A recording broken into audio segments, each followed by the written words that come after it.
Hello, hello! Magandang araw sa inyong lahat. Kamusta kayo? Panibagong araw at samahan nyo na naman kami sa A Day in Our Life dito sa UAE.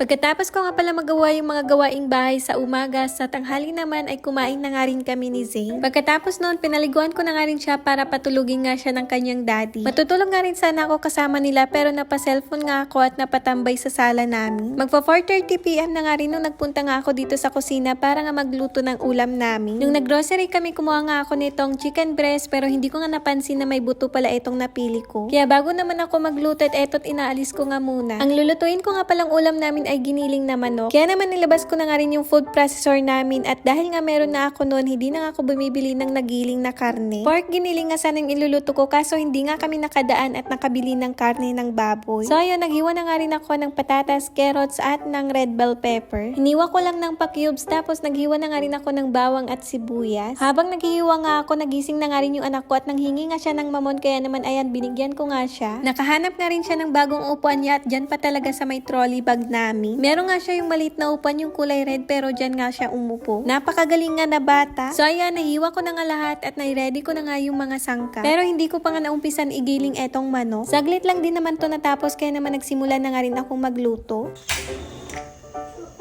Nung napainit ko naman na yung kawali, naglagay na nga rin ako ng konting mantika at nilagay ko na nga rin etong bawang at sibuyas. Ginisa ko nga lang hanggang sa mamoy ko na yung aroma at nilagay ko na nga rin etong karne ng manok. Naglagay na nga rin ako ng konting paminta at nitong oyster sauce ng hirap itaktak. Tapos ayan, naglagay na nga rin ako ng konting toyo, saka ko naman to hinalo-halo. Naglagay nga rin pala ako ng tomato ketchup, banana ketchup, konting tubig, asukal at seasoning granules. Pwede ding hindi kayo maglagay ng seasoning granules kung ayaw nyo nun. Tinakpan ko nga lang din to ng mga ilang minuto tapos nilagay ko na nga rin etong mga gulay. Naglagay pa nga ako ng konting tubig at nilagay ko na nga yung carrots at patatas, saka ko naman nilagay itong green peas. Nagdagdag nga rin ako ng konting asin dahil nung tinikman ko nga ay kulang sa lasa at nilagay ko na nga rin itong bell pepper at quail eggs. Tapos ayan, hinalo-halo ko nga lang hanggang sa maluto nga yung bell pepper at tinakpan ko nga at pinatay ko na nga rin yung apoy. Meron pa nga kaming tirang kanin kaya naman etong ulam nga lang yung niluto ko. Saktong-sakto nga rin nung pagkagising nga ni daddy ay naluto ko na nga rin etong ulam namin. Tapos ayan, pinapakita ko nga dyan sa inyo yung niluto ko.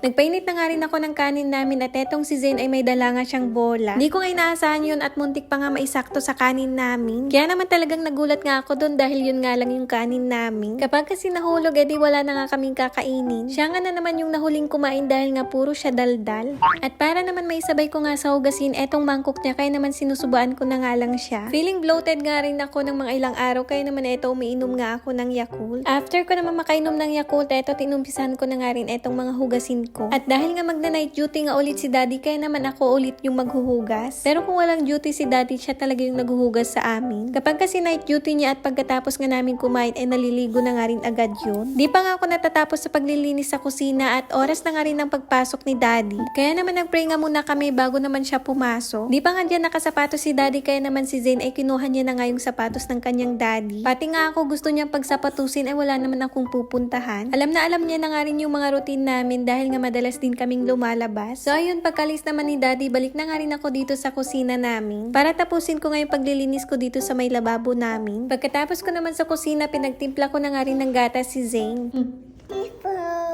Welcome.